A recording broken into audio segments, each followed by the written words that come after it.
7 o'clock. Debbie, do we have a quorum? We do. All right, I guess, so Bren will be a little bit late, but we'll just start without her since it's 7. So, today is March 8th, 7 p.m. We'll call this meeting to order. Roll call is first. Okay. Chair Amy Wilson, Present. Vice Chair Marie Hoda, Here. Maggie Burns, Here. Scott Gilbert, Here. Sarah Harkness, Here. Dina Phelps, Here. and Austin Stryker has not joined. Andy Sakaris. Here. We have City Council Member Chelsea Noonenkamp. We have Inglewood School Liaison Dwayne Tucker, Present. and Ren Dunning said she'll be joining us in a few minutes. Staff, we have Director Christina Underhill and Librarian Michelle Brandstetter.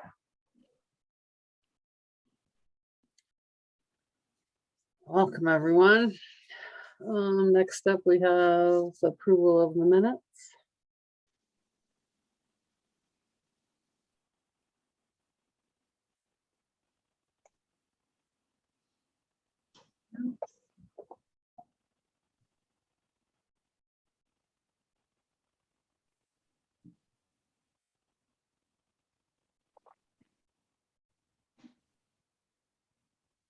I move to approve. I'll second. Thank you. All right, all in favor, say aye. Aye. Aye. Aye. Aye. Anyone not in favor? No, we're all good. All right. Okay. Public comments is next, but there's not anyone from the public here. That means it's time for reports.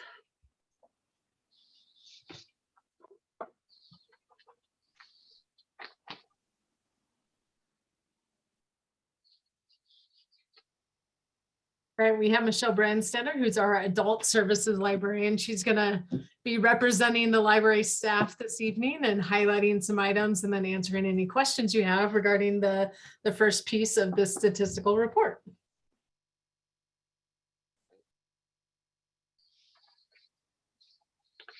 Michelle, if you're talking, you're on mute.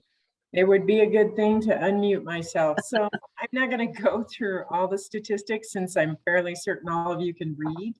But let's see here, highlights wise, if I'm not looking at you, it's because I have 2 screens going here at the same time. Let's see here. We definitely have increased physical visitors over February 2021, which is probably because we had limited services at that time a year ago. It's almost twice as much, and we've definitely increased our page views as far as our website goes. Catalog page views have dropped just slightly, and total reach for our Facebook as well. That could be because we do have a new Instagram account, so we could be seeing people migrate over to Instagram to follow the library events. Sorry, those are my dogs that are singing to you right now. And if you hold that thought, I can get them to stop quickly.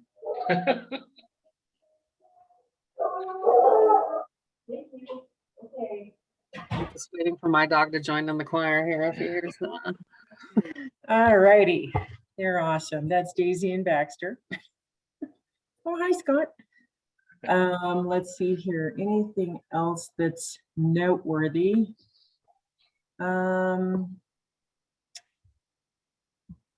Let's see, computer usage hours went up drastically from a year ago. And then also questions answered as far as information questions, information services. We are in the process of getting more volunteers to build back our volunteer team. We used to have quite the team, and then as soon as the pandemic hit, that dropped off to 0. But I've actually interviewed with 2 brand new volunteers that are raring to go. So we'll be actually getting our tech services, or not tech services, but tech assist program back up and running in our tech lab, which I think has been lacking since we closed down for the pandemic a couple of years ago. Program attendance is up as far as a year ago. Sorry, I always struggle trying to find my mouse when I'm running between 2 different computer screens.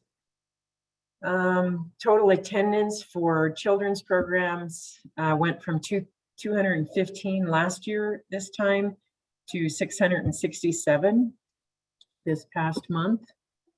Young adult actually dropped a little bit, and then adult actually dropped just a little bit as well. But we are building back up again. Since we service the higher risk age groups, we're experiencing a more difficult time getting people back engaged with our programs. But I think with consistency, we'll be able to get that back up without any trouble. So overall, between all the age groups, we went from 348 in attendance for total programs to 779. Does anybody have any questions on the statistics? Scott's shaking his head. No. Oh, I do not. Okay, then I'm going to go ahead and close that file. You guys have the rest of the information on that. Do you want me to go ahead? Go I have ahead. one quick question. Sorry. How is the staff holding up with that massive increase in visitors? Are you guys feeling like you're adequately staffed? Are people behaving themselves? How's the staff doing? I think the staff is doing a lot better than we were not too long ago. Contrary to what you might believe, it's actually more disheartening and demoralizing to not have people in the library. So having people back in the library, asking questions, searching for books, getting help on their smartphones and all of that is, I mean, that's the reason that you go into librarianship. So it's awesome to be able to see that. We are, and I'm not sure how updated you guys have been as far as, I would assume very well updated, but as far as our abilities to be able to suspend privileges when we have habitual problem behaviors. We had an all staff training with the police department, with the city attorney's office, as far as the new city ordinance when it comes to problem behaviors in public spaces. Even though we still kind of sort of can't suspend people because we don't have that printed form yet, we know, staff as a whole know that we have the ability to do that. And oddly enough, just knowing that that's there as a tool when it's necessary has given, I think, a great deal of confidence to staff. So, and also the leadership team conveying to staff that, even in the moment, if it seems like, I really just don't want to confront this person about this thing, it doesn't seem like it's that big of an issue, even though it's against our code of conduct, realizing that if we approach this as a united front, that we're actually going to make it much easier for each person as an individual staff member. So those approaches are definitely standing strong, and we now have our full-time library associate security specialist, TJ, on board. And TJ is actually working 6 days a week for us right now until we hire the part-time staff person to fill in that Sunday half day when we do open back up again for Sundays, if we open back up again for Sundays, and then also Monday evenings as well.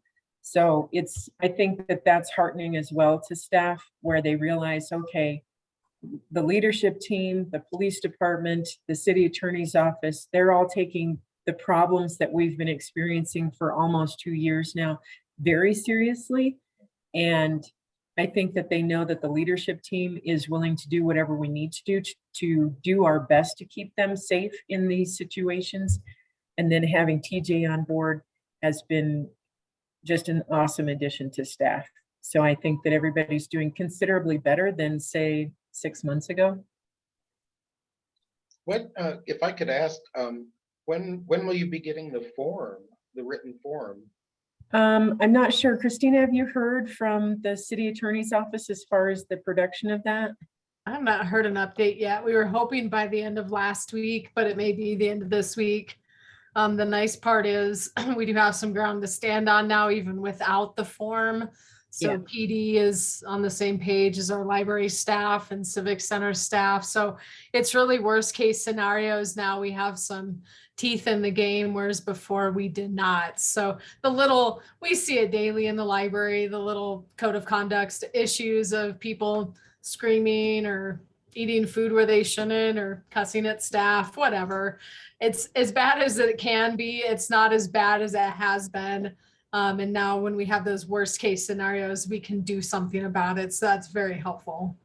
Yeah, and we did in that training that we had with the city attorney's office and also the police chief and co-responders and a few officers, staff were able to ask a lot of questions, and they were given some very good, solid advice as far as how to proceed in certain situations.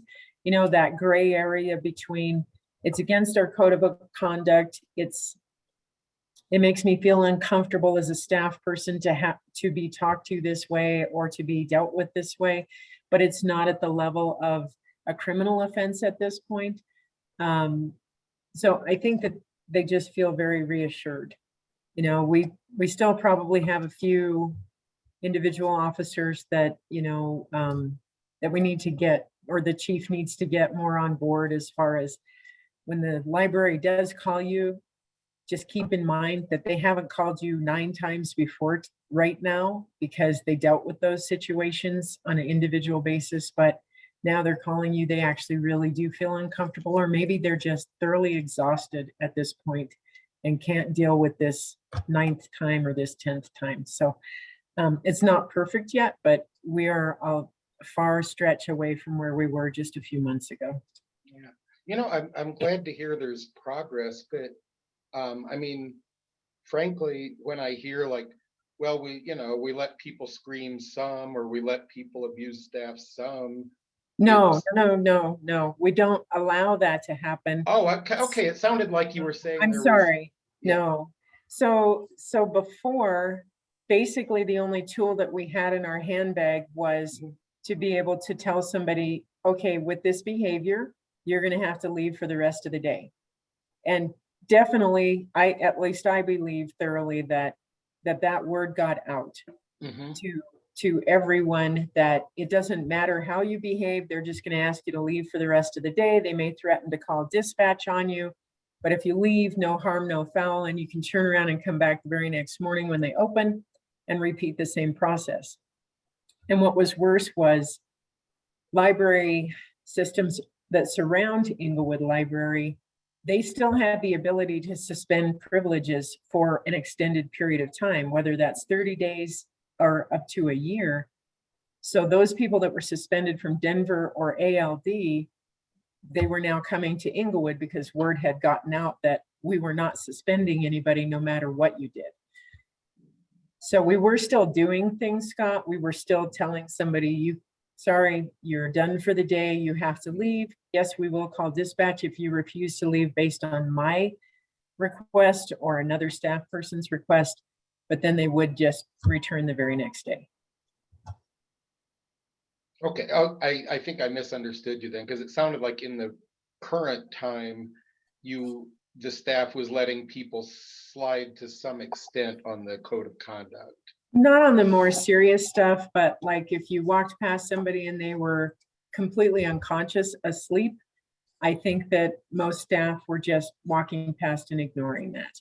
If somebody was eating at one of the computers, they were just like, you know what, I just don't want the confrontation with this person. I know this person yesterday screamed and yelled at somebody or called them horrible names, so I'm not going to go there because I don't really care if they eat next to the computer. I'm a little bit more rigid when it comes to the rules, though. So I guess it would just depend on who is on the floor at the time. Yeah, but we do have that united front now, and I think that everybody understands that if you allow this to slide or you give too many warnings to this person, you're actually setting up the next staff person for the bigger repercussion. Okay, well, I hope your rigid example catches on. Me too. Yeah. Okay, so moving on to other stuff. So just a quick update from Children's. Kids Next Read, which, are you guys all familiar what the Your Next Read program is, whether it's children or adults? Oh my, let me educate you. So Your Next Read is an electronic reader's advisory service that we offer. So you can go to our website, whether you go through our catalog or through the website that's associated with the city's page, you can click on Your Next Read, since you guys are all adults, and you can fill out a very short little survey for information, and that gets sent to us as staff members, and we take your responses and we create a personalized reading list for you and send that back to you. So that was so popular for adults that Kimberly decided to replicate that for children's, and that actually gets utilized by parents for their kids or youth or teachers that are looking for children's materials for their classrooms. So in the month of February, they fulfilled 13 requests for Kids Next Read. And then overall for the first part of this year to date, they've fulfilled 31 requests via Kids Next Read. And it's really both Your Next Read and Kids Next Read is advertised passively. You know, it's on our website, it's on our catalog page, but we don't, I mean, I do, and some staff members will advertise it to an individual when they're looking for the next book. You know, I just finished the series and I have nothing else to read. I have nowhere to go. I don't know what to do. We'll go ahead and help them in the moment, but then point out that, you know, hey, you can fill this out. And not only can you fill it out now, and we'll send you back this awesome personalized reading list, but you can do that over and over and over again as many times as you would like. So based on that, we've actually only had 4 requests for adults in the month of February and 6 requests year to date. I think I got about 25 space books for my kids last year after one request, like 25 books. And it's pretty amazing because we do have a checkbox where you can ask us to put the holds immediately for you, or you can do that yourself, totally up to you. See, we love giving people choices. Continuing on with Children's, they started scheduling summer reading outreach with the EPS elementary and middle schools, and all story times except for pajama story times are back to in-person as of February 14th. They started bringing toys out for free play after story times again, and families are very excited about that. And I think that Kimberly is going to be utilizing the disinfectant sprayer machine that we got for the pandemic to be able to sanitize all those toys after playtime. Moving into adult stuff, during our partial closure, just some additional statistics, because we were not actually open to the public for browsing or any other services besides computer use. We did have 376 computer use sessions during that partial closure. And by the way, thank you very much for backing us up on that with City Council. We did have the caveat that if you came to the front door and you wanted to get an actual physical library card, we would allow you to come in to be able to do that on the other side of the library. And we did that 27 times, or for 27 people. Resource Connect, that is one program that I don't know if you guys have heard about, but I love to highlight. It is relatively new. We started that back in August. And it initially started as geared toward those people that are suffering from low or no income, people that are experiencing homelessness or are on the verge of experiencing homelessness. So it started with one organization that offered MyRead services, or a service to connect them with MyRead resources From there, we now have 9 organizations participating. So it started with one organization in a study room where they came in every single Monday and people could just have walk-in service and ask for whether it's food or mental health care or physical health care or assistance with housing or getting money or anything. To now we're in Hampton Hall, and we have 9 different organizations that participate throughout the month. We have 2 foundation or anchor organizations that are there every single Monday, and the rest of them are either there once a month or twice a month based on their own staffing and budgetary constraints. So just a few things from the month of February. 3 people learned about Cross Purpose and their free certification program. So Cross Purpose is a training program, and if you meet the requirements for low or no income, you can get enrolled in a certification program so that you can be more employable or employable at a higher hourly rate. One person was referred to a walk-in session for a study on homelessness, which paid $100, which would help that person out in the moment. Another person in her 60s was directed to a resource that provided donated electric wheelchairs by CEO, which is another training organization where they provide free training in a lot of different occupations. But she also happens to be, I know this person, she also happens to be very well versed in a lot of different resources. So this lady came in looking for help to get a wheelchair, and Kelly was able to direct her to a different resource outside of her own company to help her get hooked up with a wheelchair. Reciprocity Collective saw the overwhelming majority, 70%, need help with basic services like signing up for food stamps, resume building, and employment opportunities. They've been helping others with housing resources and looking for shelters or long-term housing as well. Erin with Arapahoe County's Housing Navigators worked with 9 different people trying to secure housing. In January, they were actually able to hand somebody keys to their own apartment, which was terribly exciting. They're seeing a lot of people on the brink of homelessness. So if you think about all the people in the city of Inglewood that are on fixed incomes, rents are still rising, but their income is still static. And so those people actually, for the first time in their lives, are probably facing the possibility of losing their apartment or home. So overall, they this program welcomed and provided services to 37 different individuals in the month of February, which is pretty exciting. And we've expanded with those 9 different organizations. Instead of just this kind of median age group of 20s to 50s, we actually have 2 organizations that specifically offer services to older adults. And then I'm still working on organizations that will help people in the young adult category up to their early 20s.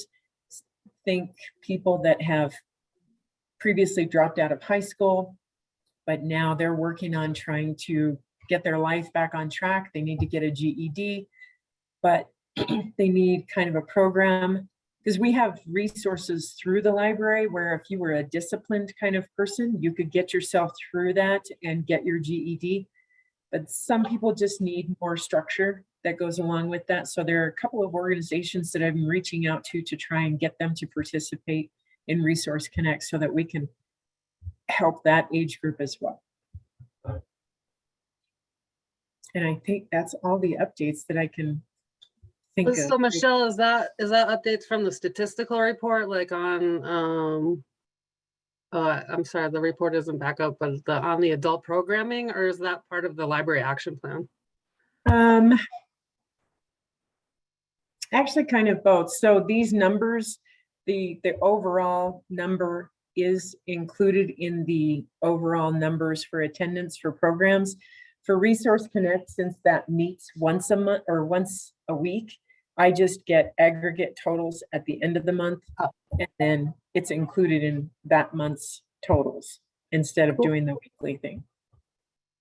All right. I have a question about something you mentioned. You mentioned Sunday reopening and then said if we decide to reopen, is that is the library like trending toward not reopening on Sundays? No, I think that Christina has something to add to this, but it would be data driven, that we want to revisit how many people actually utilize the library during different hours of the day and different days of the week. Because my experience while we've been open on Sundays is predominantly we have, 4 to 5 staff members that are being paid to keep the library open on Sunday. And we may, just from a guessing point, because it's not like I kept track of the stats in my head, but maybe 5 or 6 people that came into the library, which didn't really seem like a good use of our resources. You mean during all 4 hours, you were only seeing that many people?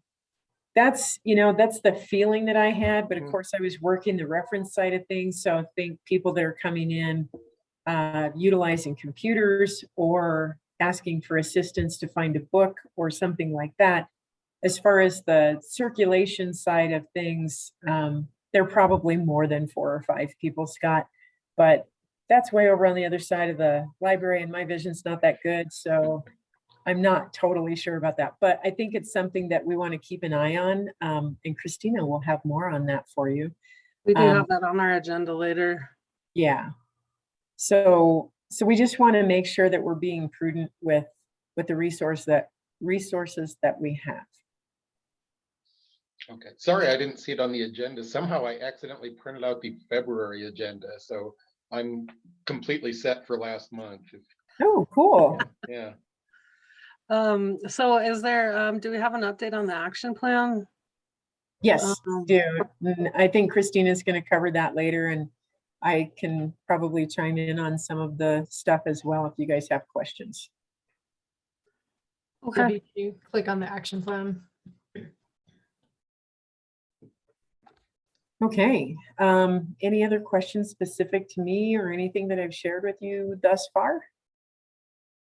Good Nope. to see you again. It's good Thank to see you you. too, Scott. We do have another artist reception coming up. I Hey, want to say April. okay. It'll be exciting. Yeah, nice. I'll be there. I'll send out an invite. Okay.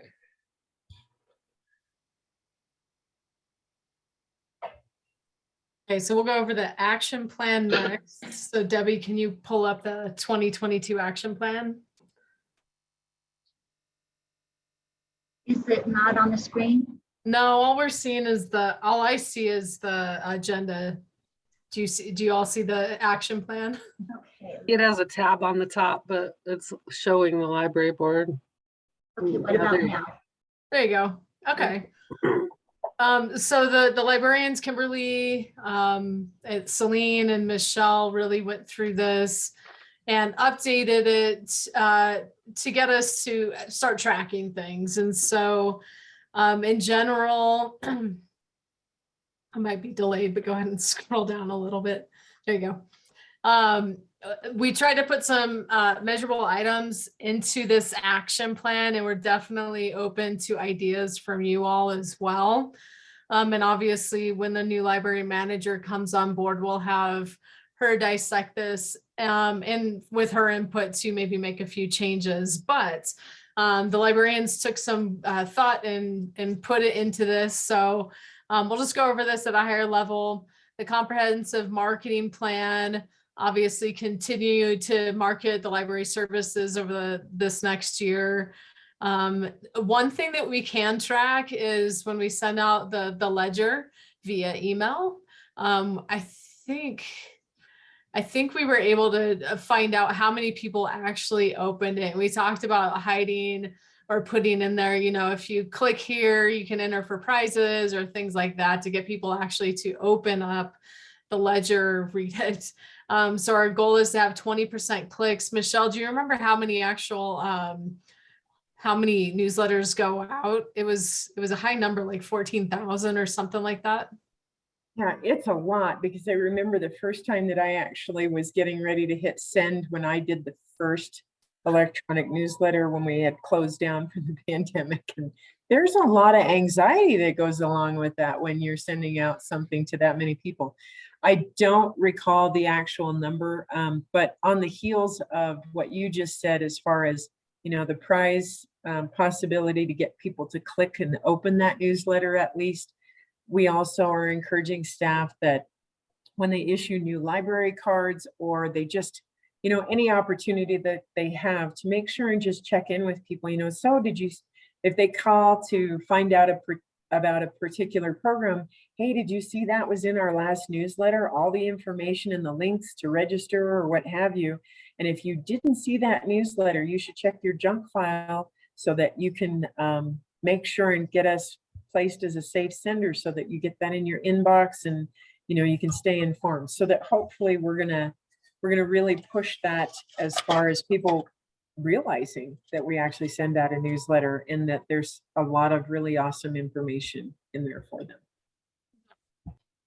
So another part of that is our social media, Instagram, Facebook engagement. We have the new Instagram account, so to continue to grow that. Launching a new microsite. That's something that we are working with the recreation team, as they've launched a few microsites now for Pirates Cove, recreation, the golf course. And when the new manager's on board, we'll really hit that hard this summer into the fall, and hopefully have the site up by the end of 2022. And then implement study of current library hours and services. So this goes along what I'm going to talk about later regarding Sunday services and overall hours of the library. So the goal is to do some surveys throughout through the probably summer months when we're the busiest at the library, and get some really good feedback from people who use it and people that do not come to our library, and to find out why are they not coming. If we had different hours, would they come? A big piece of that too is going to be safety, to make sure people feel safe coming to our library, and changes that we'll be making, that we have already started making as well. And so that study is going to happen this summer, and we'll have probably a presentation to you by fall or early winter before the end of the year.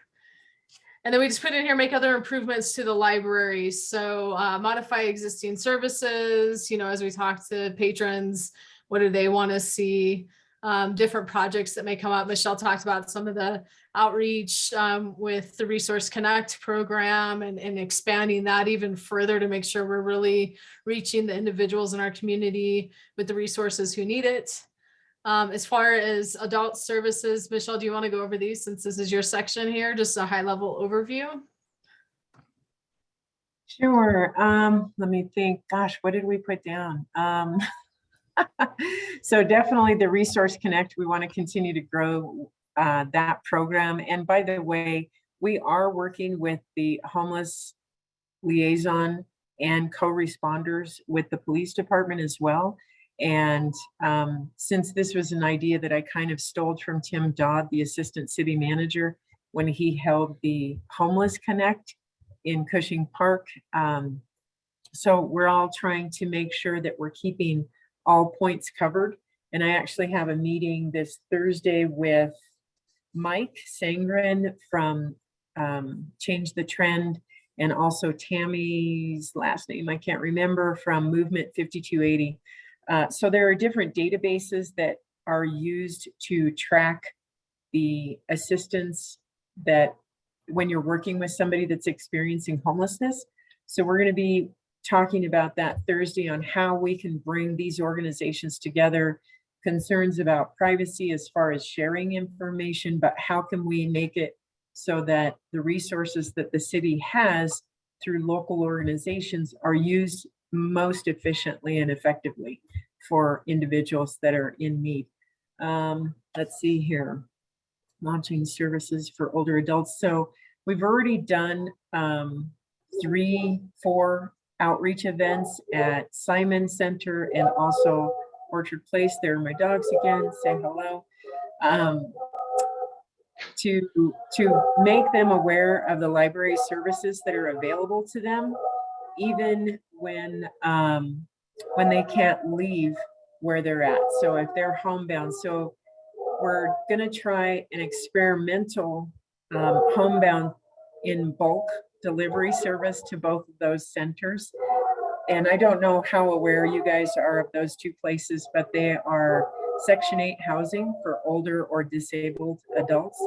And so I've been going over and teaching them how to use the laptops that are available through those two centers to access the library's catalog to be able to place their own holds. So that's their responsibility, is choosing what they want, making those selections and placing them on hold.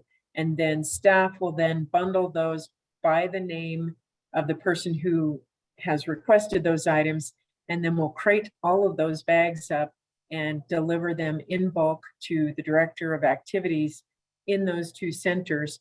And then they'll issue those items to the individuals when they come by the office to check them out.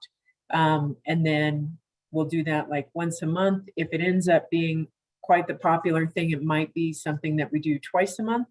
And then they'll just, when they're finished with the item, they'll return it to the director of activities. She'll put it back in the crate. And then when we bring new items in another crate, we'll swap out the crates and bring back the other items and check those back in. So we're pretty excited about that possibility.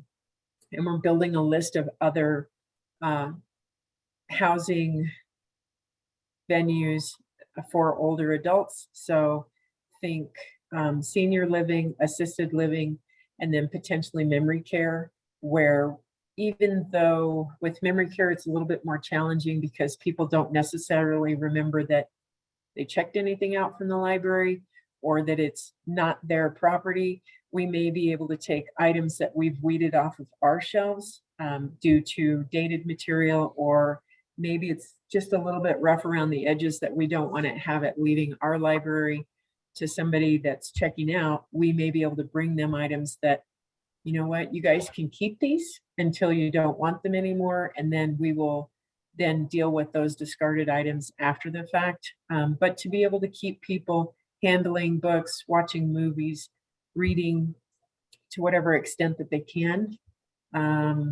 What else do we have here? Andy, did you have a question?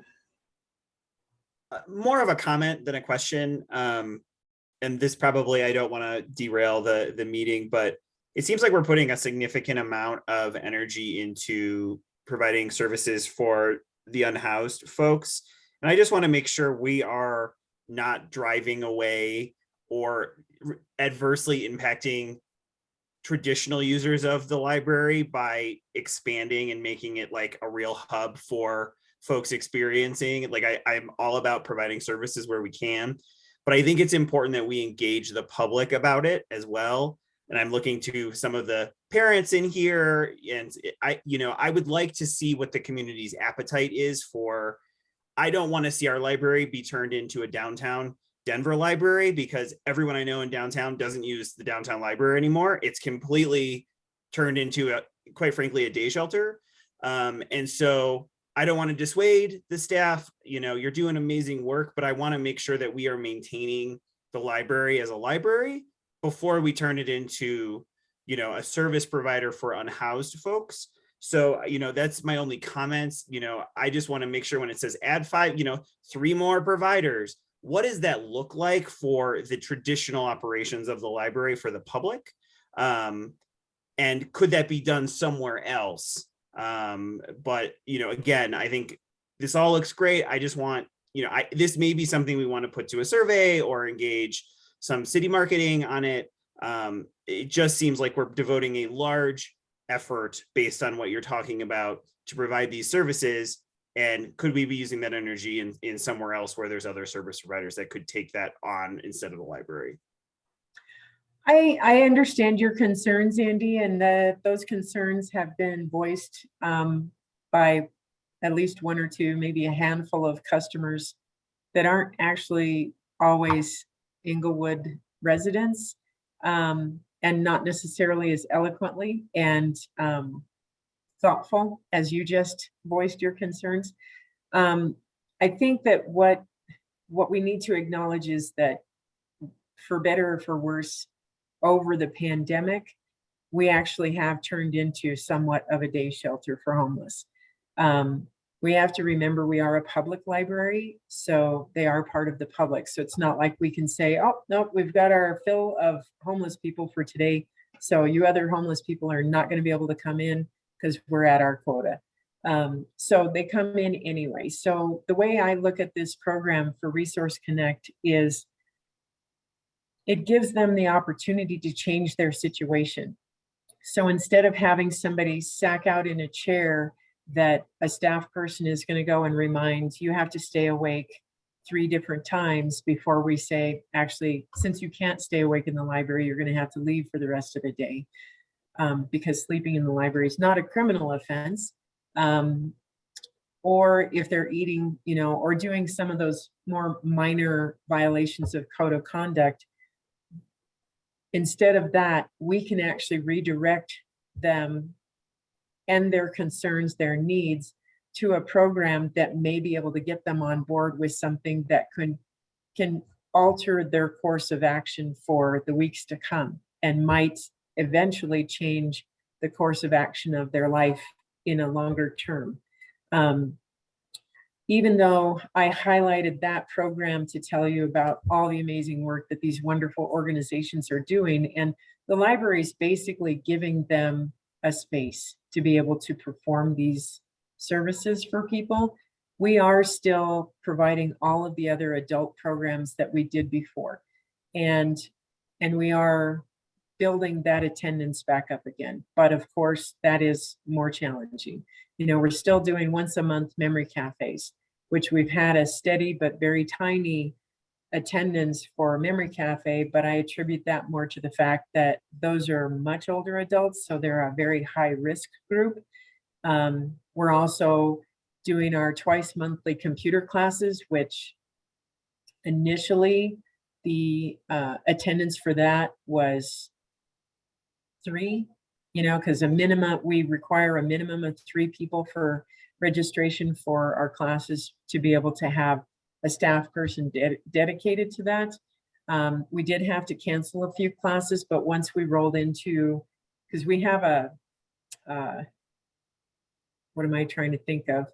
Kind of a marquee is the best word that I can think of. We have a lineup, that's the word I'm looking for, of regular classes, and we do those in series. So now we've rolled into our Excel classes. So we start with Excel basics, then we go to formatting and formulas, and then we go on to more advanced Excel classes. Those are booked solid going forward the next 1.5 months. And then we roll into Word, the series for Word. So beginner, intermediate, and advanced Word classes. We're still holding our smartphones classes so that you can let go of the fear. When older adults have their nephew or their grandchild hand them their old smartphone and say, here, you can have this, Grandma. But then they walk away from them and they have no idea how to operate the phone. So we're still doing all of those classes and our craft classes once a month and so on. So those attendance numbers are slowly gaining ground. And I think that instead of regular customers that are, for lack of a better term, tax-paying customers of the city of Inglewood coming in and seeing all of our public computers basically housing people that are experiencing homelessness at this time. They may see a few, but they're now seeing more and more people that, don't look like they are experiencing homelessness, utilizing our computers and our reference services. And we're able to direct people upstairs to Hampton Hall, where they're able to get in touch with organizations that can provide them services. Does that help, Andy? The only thing I ask is that we just ensure that we are not making the decision. We're letting the public make these decisions. And the more we can involve the public in helping us guide the services that they want at the library that they're the taxpayers of and paying for, is the only thing I want, just sort of the finger on the pulse of, I trust the staff to do, you're doing amazing work. I don't want to poo-poo any of that work. Like you're doing God's work, but I just want to make sure we're not getting in front of over our skis of what the public wants from the institution versus what the staff or the board wants. And so that's the only thing just utilize that 14,000 person list, surveys, engage the community when they're there. That's, it will help us refine the action plan for a revisit halfway through the year. That's the only thing, I would encourage the staff to consider, but you're doing amazing work. I don't want to come across that I'm challenging. You're the ones in the front line of this, but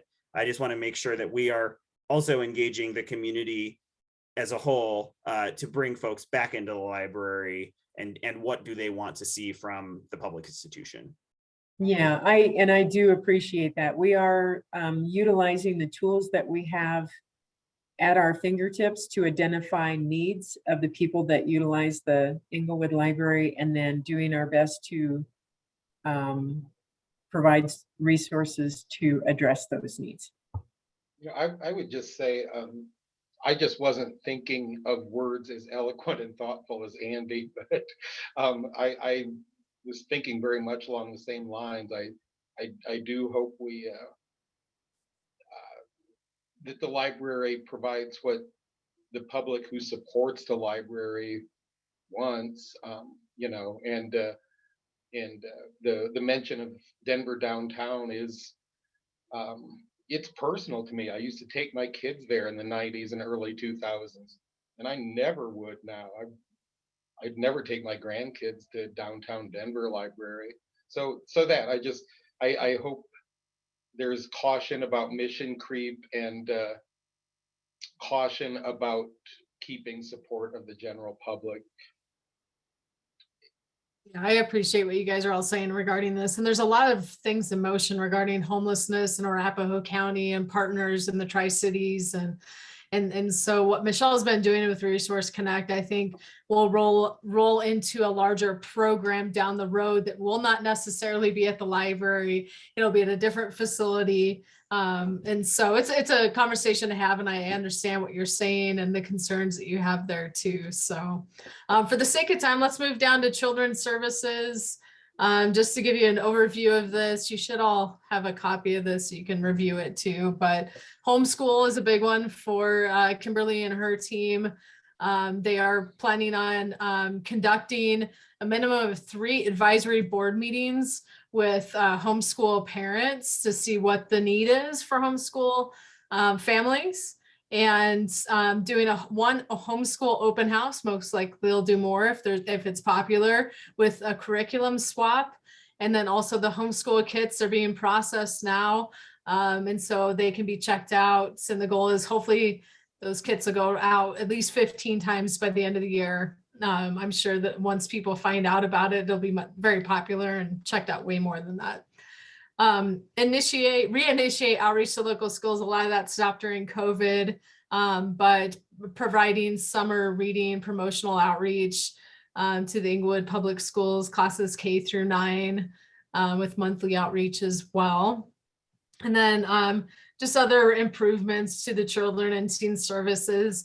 Obviously, this is capturing kind of high level of what the library is doing, but there's a lot of things that are smaller in program and outreach and all of that. So we always find out about different opportunities, and this will be the section where we'll add those opportunities in. And so that's the action plan for now. Andy, I liked what you said about kind of a mid-year check-in and update, and seeing if we're still on the right track. So we'll plan on doing that probably the June-July timeframe, kind of when we're in the height of summer reading, and make sure that we're headed in the right direction. And by then we're fully open. It's been a bumpy start to the beginning of this year, but we'll get more data as the time goes on, and those surveys will happen this summer and fall. So that's the action plan. We have time to add to it, update it. We'll continue to add what we've been doing like we have in the previous year, and give updates to each of these sections as we go. And then Michelle, did you have any additional updates for adult services, or have you covered most of it through the action plan and the statistical report? I think the only thing else that I would probably want to touch on is outreach throughout the city, which includes starting with our friends and relatives. I'll be visiting each of the different, Scott, I'll be visiting each department when they do a staff meeting so that I can bring people up to speed on what services are available from the library, and very kindly pointing out how foolish they would be to go to Amazon or audible.com to purchase their e-resources when they could get them for free through me at the library. And then we also have a growing list of facilities that, like I mentioned before, think senior housing, assisted living, and so on, that I'll be doing outreach at those facilities as well. And hopefully toward the end of 2022 or in 2023, we'll start adding businesses to that so that we can reach out to all of them and let them know what resources are available through the library for their local business.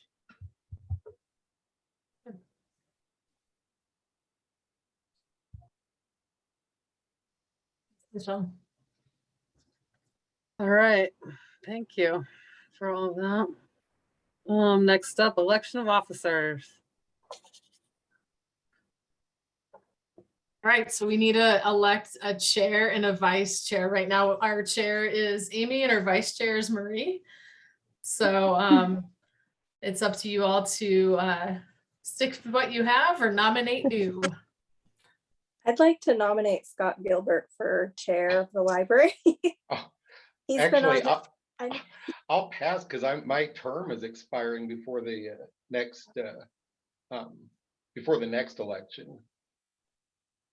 But thank I would like to nominate Marie. She's been a really good vice chair. Thank you. Does anyone want to second that nomination or any other I nomination? second. Yeah, Thank Marie. I'll third. I'll stick with it. Is that okay with you, Marie? Yeah. Okay, all in favor, say aye. Aye. I don't know if I vote. Any opposed? No, okay. And then for the vice chair, any nominations? I'll nominate Andy for vice chair. I don't know if that can handle that much power going to my head. That's what I want to see. I want to see what happens. Oh God. Just kidding. I'll second that nomination. Okay. All in favor, say aye. Aye. Aye. Any opposed? All right, there we have it. Do I get a sash? Okay. Do I get a sash? I want a sash. Oh, I'll oh, my just sash you to wait. Andy. Crown. I want something. The clownery is about to start. All right, so I still wrap up this meeting though, right? Or does it move Yes, on please. right now? What? Yeah, you'll finish this meeting Okay. and then next one we'll move to Maria's chair and All Andy's right. vice chair. I Thanks, couldn't Amy. remember what we did last year. Okay, so the next thing is return to in-person meetings, which I think most of us are in favor of. Is there anyone who would like to share opinions before we vote? I think it's probably more important to hear if anyone is not in favor of it. Mhm. Yeah. Is there an option for a hybrid model? I know, like, I'm on another board and I go in, but there are some folks that can we do a hybrid in the city of Inglewood, or is that not allowed? We do have the capability to do a hybrid meeting, yes. The challenge may be, and Michelle may be able to say this, we have new technology. If we were to meet in the library, Michelle, can the new cameras and TV screen work for Zoom meetings? Yes. Okay, good. Then yes, the answer is yes. Okay. So we just had cameras installed in both of our meeting rooms that capture the room. They're not those nauseating cameras that try and zero in on whoever happens to be speaking or making a noise at that time. And then we have 75-inch TVs where you can put your presentations up there, or you can view the lovely faces of the people attending virtually. That's amazing. That is good. All right, well then, I guess I would Yeah. make motion to return to in-person meetings next time with the option for hybrid and encouragement to attend in person if you can. I would second that enthusiastically. All right. All right, all in favor? Aye. Aye. Any Aye. opposed? All right, so see, Andy, you might get that crown faster than you think. You know how to charm me. That's how I do. It's fine. And Debbie and Michelle or whoever, will someone take care of securing that room? Yes, we will. Okay, perfect. Hopefully, someone other than us have to figure Yeah. out how it works. Perfect. We We'll can be do meeting it. in the parking lot if you leave it up to us. All right, so old business, we've got library staffing and Sunday hours update. Yeah, so I'll just start with our current staffing. So we're down a manager. Our manager has accepted a position. Her name is Bethany Lafferty, and she's coming from Henderson District Public Library in Henderson, Nevada. Unfortunately, because she has to move her whole family here, she can't start until the end of April. And so we won't have a manager until then. Megan, who was our access services librarian, has moved on to another position out of state. And we just had a couple more resignations of our library associates. And so we're trying to fill 3 associate positions. One was just as of yesterday, unfortunately. Got a full-time position. You cannot argue with that. We're very happy for them. It's hard in the library world to get full-time jobs. So when that does happen, as sad as we are to lose an individual, we're happy for them to get a full-time job. And then like Michelle mentioned, the part-time security associate we're trying to fill, who would cover the Sunday, Monday shift when we do reopen on Sundays. Our goal is to reopen because we do want to get data on Sundays, but the ask I have for all of you is to potentially postpone that until May.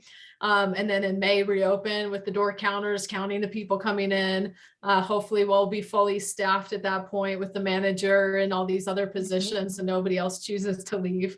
If they do, we'll deal with it. But if just looking for your feedback, we do want to reopen on Sundays, but I think from a logistics standpoint, to make sure we have enough staff hours to cover, it makes sense to hold off one more, a month and a half until we hit May. And that's about when summer reading and everything else kicks off. So, and we're in nicer weather then. So some of the individuals we see in, as Andy called it, the day shelter, it does lessen a little bit in the summer months, which will be helpful as well for our staff. Is there any opposition to remaining closed until May? Not opposition, but I mean, I think by then the public will be so accustomed to it being closed on Sunday. Will there be a way to really energetically get the word out that it's reopening? Yes, of course. We'll use our social media or our communications team, obviously signage at the libraries to get the word out that we're opening on Sundays, and we may have a party or something on a Sunday to really celebrate the reopening, donuts and coffee for all maybe. But yeah, definitely we'll work with our communications group to get the word out well in advance so people know that Sundays will reopen. And I really do think the summer months, it'll be nice to have reopened on Sundays because people will utilize that as kids are out of school and other things. Would you mind just like giving a general head count of like where we're down staff wise? Like I know the manager position, but I think like when we had initially decided to shut down the library back in February, like I think you were saying like there was 12 potential positions and we were only at a certain number. So what is that number currently? So let's see, we have 3 openings. Michelle, is it 15? No, 17 associates total that work the part-time shifts in our library. And the one thing you have to consider is many of these individuals are not working the full hours, the full 20 hours a week, due to they have multiple jobs. They might be in school, families, things like that, and they're only choosing to work 10 to 15. And so, so we're down 3 library associates currently, plus 1 security manager and 1 full-time librarian. One good news, our city council approved a full-time position. We had 1 individual who had been with the library for 20 years, did very different jobs throughout the library, but left as a collection development librarian. And when she left, she was at a part-time position, and that's all she wanted, which was great. But the city council approved to make that a full-time position. So that's another 40 hours we're going to have an individual in the library, which is going to make the world of difference to have that. And so that's something that's really nice on the horizon as well. I believe that position is posted, and so we are currently recruiting for that. So that's something that's very good, but we need to get that person on board and trained up and everything too. So it's looking much better than when I presented to you all in January. I'm feeling much more confident. COVID numbers are declining. We actually had one COVID case in the library with one of our staff, very mild, came back within the 5-day time period. You have to stay out, and is doing fine. And so the hope is we're kind of at the end of this, fingers crossed, and we won't have to talk about it ever again. Hope so. Hey, could I ask something? I remember a few years ago when many more of the library positions were full-time and Yeah. they were cut back to part-time, non-benefited. Considering how hard it is to get staff anywhere now, has there been any thought of seeing if a couple more positions could go full-time to try to draw people? Yeah, It seems I've like actually, staffing is just Mhm. is just become a chronic issue. It's hard at part-time level. It's hard to, even though the library pays competitive wages compared to some of the fast food and other areas, Mhm. we can work part-time. I have had many conversations with Sean Lewis, our city manager, and Tim Dotter, assistant city manager, and they're very much on board about bringing back full-time positions, because it is tough when you have great part-timers and they get a full-time job and leave. That's a big loss for our library. And, we can't always offer that full-time position. And so the hope is through the next couple budget cycles here, we can convert either some of the part-time positions to full-time, or actually get some full-time positions on board, so we can still house those part-timers so they get experience to then get the full-time jobs either with us or in a different library system. So yeah, Scott, you're right. We used to have many more full-time positions. They were benefited, and that was cut back. So we're hoping to get back to a better stable position. That also happened to the recreation side too. A lot of positions were cut and made part-time. And so they're also struggling with very similar issues like the library is. I would love to see that happen. Sure. Me too. And so would Michelle. That is something that nationwide, there had been a trend for the last several years to, cities needed to cut budgets. The library was usually the first to have their budget cut. But through things like, worldwide pandemic, I think city governments are realizing how much libraries really are like the center of the community, and how many services they actually offer. Usually people that minimize the importance of libraries are people that have not been in a library in an incredibly long time.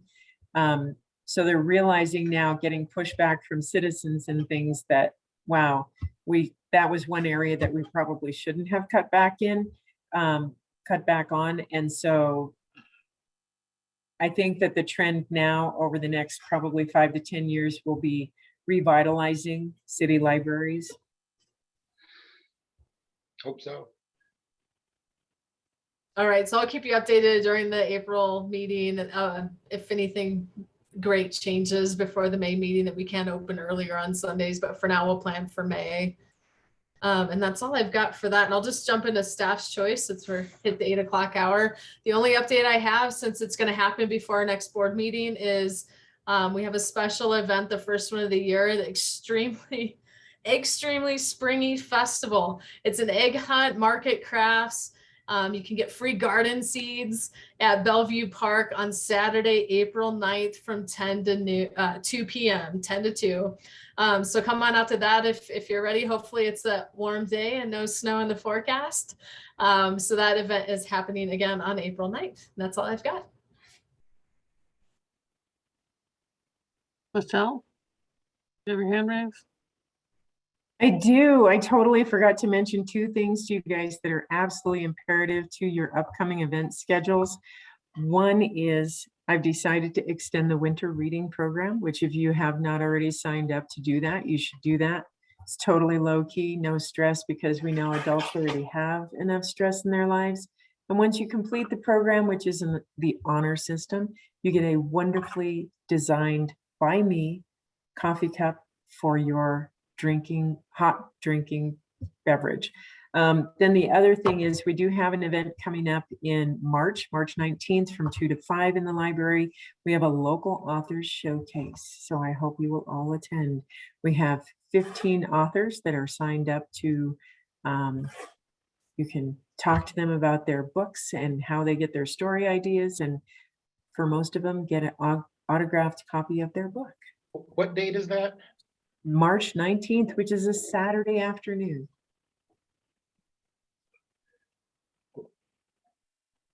All right, thanks.